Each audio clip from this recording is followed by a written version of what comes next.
Bonjour à vous. Avant même de revenir à vous, Marlise et moi, on a beaucoup de questions pour vous, mais avant de revenir à vous, on voudrait aller voir ce que les amis en pensent dans la rue. Hein, ceux à qui on a entendu le micro, des réactions assez intéressantes. Regardons ensemble.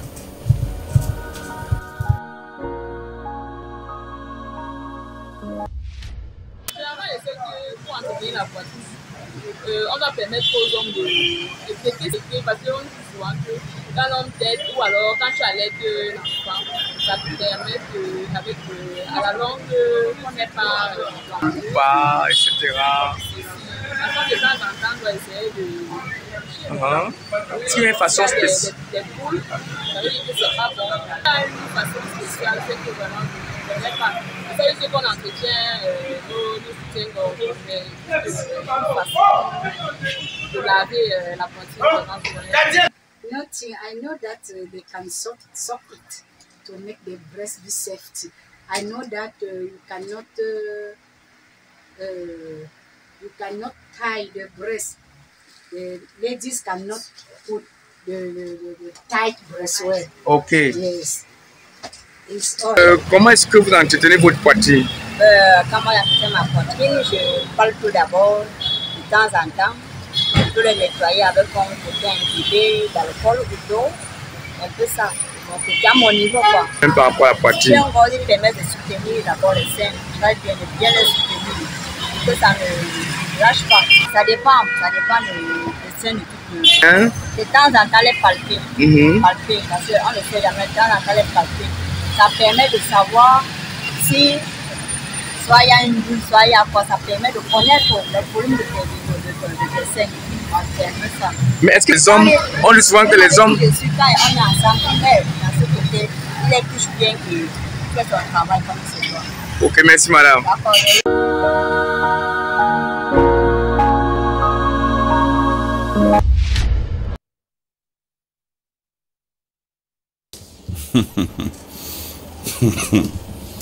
Alors, il y a des techniques, hein, chacun à son niveau a son système pour entretenir sa poitrine, chacune, parce que bon, ça se concerne plus vous les je filles. vous le disais tout à l'heure. Quelle était votre première question, docteur Larry, Marlise, parce que je sais que vous en avez quelques-unes, moi aussi j'en ai quelques-unes. Effectivement. Déjà, il faudrait savoir, docteur, c'est quoi la poitrine? Bon, les seins. Alors, il faut dire qu'en un seul mot, sein, poitrine, c'est vrai quand on parle de poitrine, on a comme l'impression que les hommes également. Les hommes ont la poitrine, sauf qu'ici, entre parenthèses, on parle des seins. Il s'agit bien évidemment des femmes ce matin. Alors les seins sont des organes, il faut dire que ce sont des organes, voilà, composés des tissus adipeux. Quand on dit adipeux, ça veut dire la graisse. Les tissus conjonctifs aussi, ça veut dire que le soutien des ligaments. Et ce qu'on appelle glande mammaire. S'il n'y a pas de glande mammaire, vous ne pourrez pas justement allaiter. Voilà. Donc, il faut dire que les seins chez l'homme est atrophié. Voilà pourquoi les hommes n'ont pas les seins. Voilà. Et on ne posera pas la question de savoir pourquoi chez la femme. C'est important chez la femme déjà de par, ça incarne ce qu'on appelle la maternité, la sexualité, la féminité chez la femme. Donc vous comprenez que c'est incontournable. Voilà. Organe très sensible. Voilà, à laquelle on devrait vraiment prendre soin. Autant vous prenez soin pour votre visage, le ventre, les fessiers, vous devez aussi en prendre soin pour votre poitrine. Voilà. Mais docteur, avant de revenir, permettez-moi, Jason, avant de revenir à la question, parce que je sais qu'il en a tellement aussi, j'aimerais savoir, c'est vrai, c'est important chez la femme de prendre soin de sa poitrine, mais les hommes également, il y a certains hommes qui prennent soin de leurs pectoraux. Tout à fait, bien sûr, bien sûr. Ils peuvent également effectuer des massages et tout. Non, chez les hommes, c'est beaucoup plus dans le cadre des exercices et non des massages. Pourquoi vous voulez absolument masser? N'insistez pas. Elle veut absolument savoir si c'est de bien fait. C'est vous que ça concerne là pour l'instant. Non, je cherche à savoir s'il y a une possibilité de prendre soin de vous comme il se doit. D'accord, Marlise. Voilà. Oh là, cette fille, elle est... Bon, docteur, dites-nous un petit peu, après avoir justement expliqué un petit peu ce que les seins, organes, etc., donc placés là juste au niveau supérieur du corps humain, quels sont les facteurs de risque qui qui fragilisent la poitrine de la femme? Voilà, il faut dire déjà que la maternité, ça veut dire la grossesse, nous avons la ménopause, nous avons bien évidemment, en dehors de la ménopause, nous avons justement même l'allaitement aussi, parce qu'il faut dire que quand il y a grossesse, il y a transformation, ça également. Nous avons également, je ne voudrais pas dire massage, à Kaïka je dis massage, c'est-à-dire le traumatisme que subissent ces hommes-là à ces femmes-là. Au lieu de... On n'a jamais dit que faire l'amour, il s'agissait de vouloir faire exploser la poitrine des femmes. Non, il faut faire très attention. C'est un organe qui est important. Comme nous l'avons dit, ça incarne beaucoup de choses chez la femme. Donc, ce trauma, non, il ne faut pas trop appuyer. Voilà, ça également, c'est un facteur. Parce qu'il y a les gars qui appuient trop fort. Voilà, c'est un facteur justement qui fragilise. Il y a également l'allaitement. Mais quand on dit allaitement, il ne faudra pas déjà d'emblée penser que l'allaitement fait tomber les seins. C'est la manière à laquelle on donne qui peut faire tomber les seins. Il y a également le fait, la mauvaise posture ou encore, voilà, le fait de dormir sur la poitrine. Ça également, vous comprenez. Il y a également le fait de porter le bébé sur le dos et à serrer avec un pagne. C'est une pratique, voilà, aujourd'hui, voilà autant de facteurs qui fragilisent, qui fait relâcher la poitrine chez la femme. Autrement dit, il ne faut pas, de côté, le dos. Le dos. Voilà. Oui. Okay. Donc, pas besoin de faire une pression sur cet organe. Tout à fait, tout à fait. Même pour l'allaitement. Surtout que cet organe-là ne possède pas de muscles. Parce qu'on a comme l'impression que les femmes pensent que les seins ont des muscles. Non, du tout. Il y a plutôt, c'est sur ce qu'on appelle les pectoraux. Parce que la femme également, et c'est là où il y a les muscles. Voilà. Il faut donc aller vraiment doucement avec cela. Il ne faut pas aussi faire trop pression dessus. Parce que il appuie, je ne sais pas qu'est-ce que c'est un facteur de risque, le fait de trop appuyer dessus ou bien de trop jouer avec, de jouer tout le temps. Voilà. Quand je dis l'allaitement, il ne s'agit pas. Il faut savoir comment arrêter et tenir le bébé pour allaiter l'enfant. Si vous devez allaiter l'enfant pendant que l'enfant, si vous êtes sur WhatsApp, ou bien vous êtes en train de visionner l'enfant, si vous êtes couché, autant de choses, ça fragilise le tissu. Voilà. C'est pas bien ça. Alors, docteur, à quel moment doit-on vraiment, quel moment convient chez la femme, voilà, de prendre soin de sa poitrine? Ça, je l'ai écouté là tout à l'heure, vous l'avez dit. Vous avez dit la puberté, ça vous l'avez dit. Alors, il faut dire qu'avec plus de précision, il faudra comprendre qu'après 2 ans, c'est-à-dire de vos menstrues, quand la femme, voilà, la croissance des seins s'arrête en un seul mot, il faut comprendre ça. Ça n'a rien à y voir avec la forme. Vous comprenez qu'à chaque menstrue, ça prend de volume, ça durcit, et ainsi de suite. Mais je parle de croissance. Il faut comprendre qu'après 2 ans des menstrues, voilà, les premières règles, ça devrait s'arrêter. Et là, vous devez commencer. La femme, la jeune fille, la maman devrait accompagner sa jeune fille à prendre bien soin. Parce qu'il faut dire que beaucoup des enfants ignorent ce qu'il faut faire avec. Ne l'oublions pas, comme j'ai dit, ça incarne beaucoup de choses chez la femme. Parce que le commandant disait tout à l'heure, est-ce que cela devrait intéresser les hommes? Je dis oui. Parce que s'il faut dire, Malise, s'il y a 2 choses à laquelle les hommes regardent beaucoup plus sur ce qu'on appelle en genre féminin, c'est la poitrine et le fessier. Il ne me dira pas le contraire. Qui c'est? Jason Black? Je parle de tous les hommes. Pas des hommes Black. Je vous ai donné une réponse. Vous m'avez donné justement une réponse aujourd'hui. Docteur Larry Denis.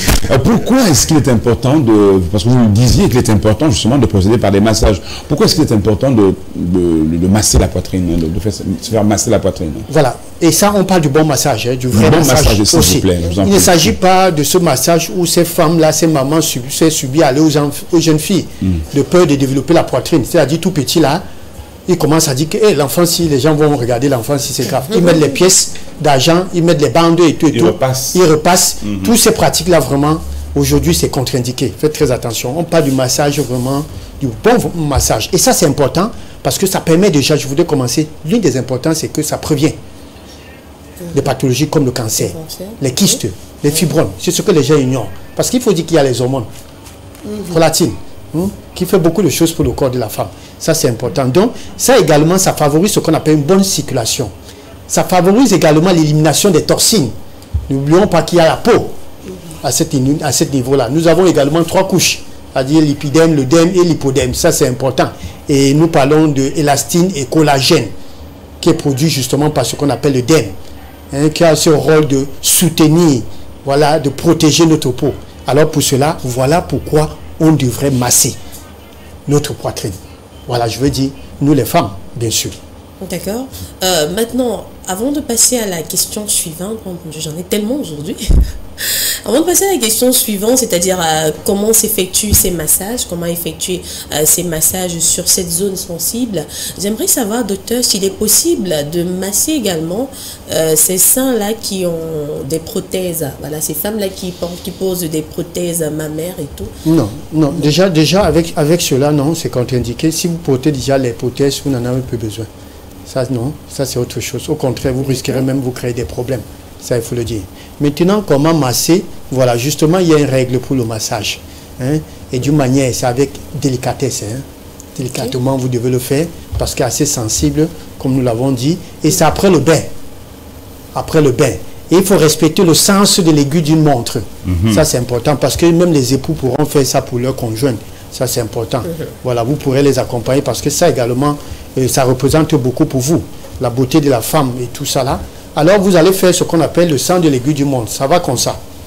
Voilà. Ça va ça, c'est ça. C'est ça. Le sang de l'aiguille, ce n'est pas comme ça. C'est plutôt ça. Donc, vous prenez du bas vers le haut, vous montez et vous faites ça. Voilà, le sens de l'aiguille d'une montre, ça c'est important. Vous avez bien suivi. Voilà. Comment? C'est ça, en fait, c'est ça voilà. le mouvement. Voilà. Voilà, de bâton rond, de bâton. Ils sont en train de demander une démo, mais pas moi je dis. Bah non, bah non, faut pas exagérer, à vous là, vous, faut pas exagérer, voilà. Alors, on a également... Il dit, faut pas exagérer. Exagérer quoi? Et c'est vrai qu'on devrait le faire, si vous le faites par un massothérapeute, vous devez le faire en position couchée et assise. C'est-à-dire lui derrière vous, derrière votre dos, et il envoie la main pour pouvoir mieux prendre la chose. Voilà. Mais docteur, la plupart des temps, ces massothérapeutes-là, je ne voudrais pas, certainement c'est comme ça que ça se passe, mais eux-mêmes, ils retirent souvent leur t-shirt et tout, afin de procéder à cette action-là. C'est ce que votre masso a fait. Hein? Pourquoi est-ce qu'il devrait... Je sais pas. Non. Vous faites des révélations incroyables. Ils n'ont pas besoin de retirer. Ils n'ont pas le droit. Ils sont habillés, d'ailleurs. Un violeur, pas jusque-là. Pourquoi lui le faire? Non, ils sont habillés, d'ailleurs. Un massothérapeute est habillé et il a une blouse. Celui-là, c'était pas un masso. C'est tout blanc. C'était autre chose. Moi, je vous assure. C'est tout blanc. Il n'a pas besoin d'enlever son habit. Non. Il n'a pas besoin. Je vous ai dit que votre là, c'est un oiseau de mauvaise augure. Regardez ce qu'il a fait, mec. Oh là là. Il était au début un masseur. En fait, il a dit les massages, c'est comme ça que ça se passe. Oui. Il faudrait être... Le massothérapeute, lui également, devrait se sentir à l'aise pendant... voilà. Non. Attendez, je me suis dit... Non, il n'a pas besoin d'être à l'aise. Il nous a dit ça. Il a profité de ses minutes devant vous. Il a besoin tout simplement d'une position confortable qui lui permet de faire son travail. Vous avez encore son nom, son numéro? Voilà. Non, plus son numéro, mais le nom, oui. Je l'attraperai. Et je lui ai dit, j'espère que ça ne va pas passer à autre chose. Hein. Donc, voilà. Juste le il vaut mieux toujours de prévenir. Que ce soit des massages relaxants, il faut être préparé. Hein. Ça, c'est important. Et comme vous le disiez, docteur, il est très important de se faire masser par son conjoint. C'est encore mieux, même si les massos sont là pour ça. Oui. Mais le conjoint, c'est meilleur. Un conjoint vraiment volontaire aussi. Hein. Volontaire, ça aussi. Ça non, mais pour ça, il sera volontaire. Hein. Vous pensez que tous les conjoints ne seront pas tous volontaires comme ça? Ils n'ont pas le temps d'aller travailler pour la femme. Vous va trouver ça un peu... Vous savez qu'il y en a qui le font sans trop regarder la poitrine. Hein. Non, il regarde pas. Ah bon? Il ne peut pas s'en empêcher. Il joue avec. Même si vous jouez avec, soyez vraiment prudent. Faites-le vraiment de manière... oui. Voilà. Mais vous avez posé d'autres questions? Parce que moi, j'en avais une autre là, à l'instant. Donc, comment s'effectuent les massages? On en sait quelque chose. Quels sont justement, docteur, les crèmes et l'huile et les crèmes qu'il faut utiliser? Les huiles, quelles sont ces huiles? Quelles sont ces crèmes? Et comment les utiliser sur Voilà, il faut dire qu'il faut faire très attention parce que sur le marché, nous avons plusieurs et qui se dit bio. C'est vraiment ça la publicité. On dit bio. Alors, des crèmes, des huiles. Moi, je recommande beaucoup plus des huiles. Et ça, ce matin, j'ai entendu Malise citer l'huile d'olive. Pression à froid. La précision vaut la peine. Ça, c'est important. Il ne faut pas chauffer l'huile d'olive pour pouvoir le faire. Ça, c'est important. Nous avons l'huile d'organe, d'onacre. Et il y en a, baraclette également, ça c'est des huiles riches en vitamine E qui permet, qui facilite, qui favorise la bonne circulation, qui raffermit, qui tonifie, qui galvanise, c'est-à-dire galbé, Quand on dit une poitrine galbée, c'est une poitrine qui a de la forme. Ouais. Voilà. Voilà. Le sein nourrit à tous les niveaux. Tout à fait. Voilà. Voilà les différentes huiles qu'il faudra vraiment utiliser pour cela. Voilà. Des crèmes voilà, raffermissant, c'est aussi mieux. Voilà. Il ne faudra aucunement utiliser vos huiles, vos crèmes que vous utilisez sur l'ensemble du corps pour pouvoir mettre sur la poitrine. Non, ce n'est pas indiqué. Surtout quand il s'agit des huiles, voilà, et hydratants, pour ne pas dire qui favorise ce qu'on appelle le ginseng et tout là. Ça va pouvoir affaiblir les tissus dont vous possédez. Voilà. Vous avez parlé de poitrine galbée, hein? Galbée, voilà. Poitrine galbée, donc c'est une poitrine qui est bien conservée, bien entretenue, voilà. On va dire ça comme ça. C'est une poitrine qui s'impose un petit peu. C'est pas incroyable. Non. Vous avez dit bien ferme, hein, oui, c'est-à-dire que... Oui. Mais il faut lui poser la question de savoir si nous sommes toujours ensemble. Ah, oui, on est toujours ensemble, donc moi je pense que vous avez raison. Est-ce qu'il y a des... Enfin, je sais pas, je voulais parler de conséquences, vous? Oui, moi je pense que c'est l'une des conséquences que j'allais également soulever. Je vous en prie, allez-y.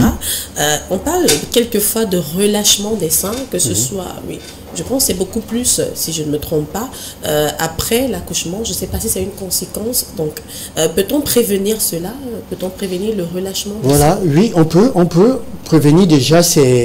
On commence déjà par ce que j'appellerais la posture, ça c'est important. Une mauvaise posture, parce que quand une mauvaise posture également affecte la poitrine, ça il faut le savoir. Nous avons également parlé de se coucher sur le ventre, ça c'est important. Nous avons également le soleil. Rien ne sert à pouvoir exhiber sa poitrine. Ce que les femmes ignorent, c'est justement le fait d'exhiber sa poitrine à chaque fois et que le soleil frappe dessus. Voilà, également ça favorise l'affaiblissement, le relâchement de sa poitrine. Il y a également l'usage des bains. Il y a des gens aujourd'hui, tous les bobos, c'est le sauna, c'est la mame et tout ça. Là, faites très attention pour vos poitrines. Ça, je m'adresse à ces femmes-là. Alors, la chaleur, l'eau chaude également affaisse, affaiblit également la poitrine. Ça, c'est important aussi de le dire.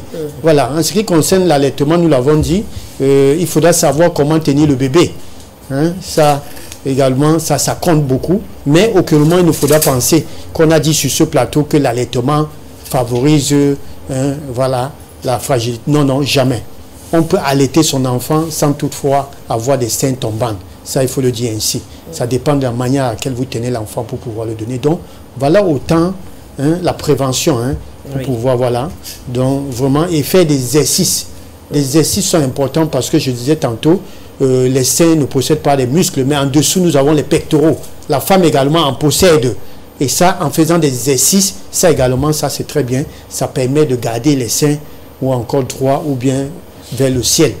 Voilà, ça c'est important. Voilà autant de prévention. Vers le ciel. De garder les seins vers le ciel. Moi j'entendais souvent debout, mais vers le ciel, ok. On va rapidement parler de quelques... Parce que le temps est plus fort que nous. On va parler exercice et poitrine, que retenir, et puis aliments pour entretien des seins. Voilà, exercice et poitrine, ça c'est important, mon commandant. Comme je disais tantôt, il faut faire des exercices. C'est-à-dire, pour complémenter, parce qu'il faut dire que c'est complémentaire. Oui. En dehors des massages, il faut faire des exercices. Nous avons des exercices des bras, de pectoraux qui permet de gainage, qui permet de raffermir la poitrine. Ça c'est important. Et il y a certains coachs qui sont mieux placés pour pouvoir vous aider. Encore pour cela, ou encore des kinés. Maintenant, il faudra aussi dire alimentation, oui. Voilà, il y a des aliments qui permettent justement de mieux entretenir sa poitrine ou encore d'augmenter. Mais je voulais dire beaucoup plus entretenir parce que je parlais tantôt de ce qu'on appelle la collagène. Ça, c'est important.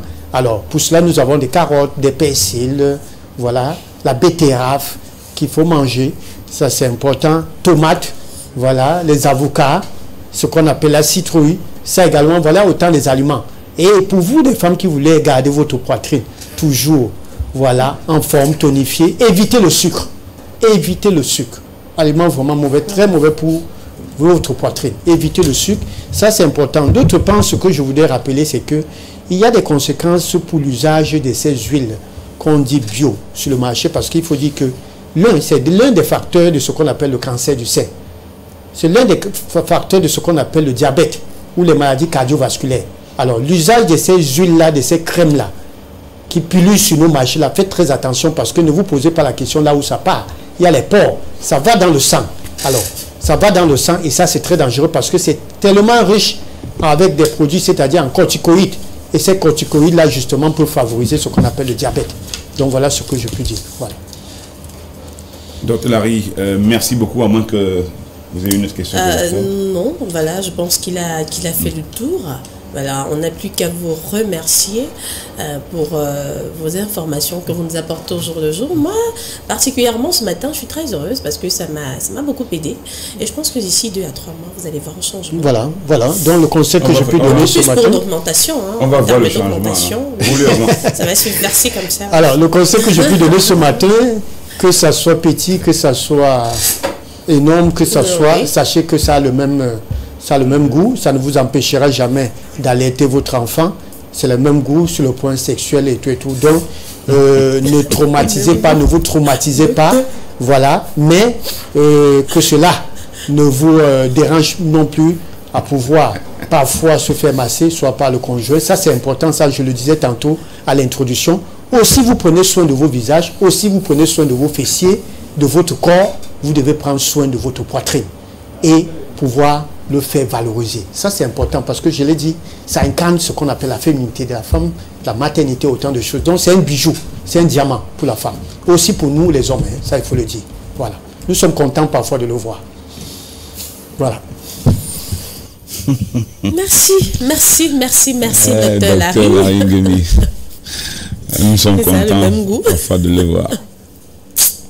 Oh là là. De voir Patine, ça nous plaît souvent. Souvent. Ce qu'il a dit, le docteur, il a dit souvent. Souvent, ça ne nous plaît pas. Nous, on n'est pas comme ça tous les coups. Hein. On ne pense pas qu'à ça, quoi.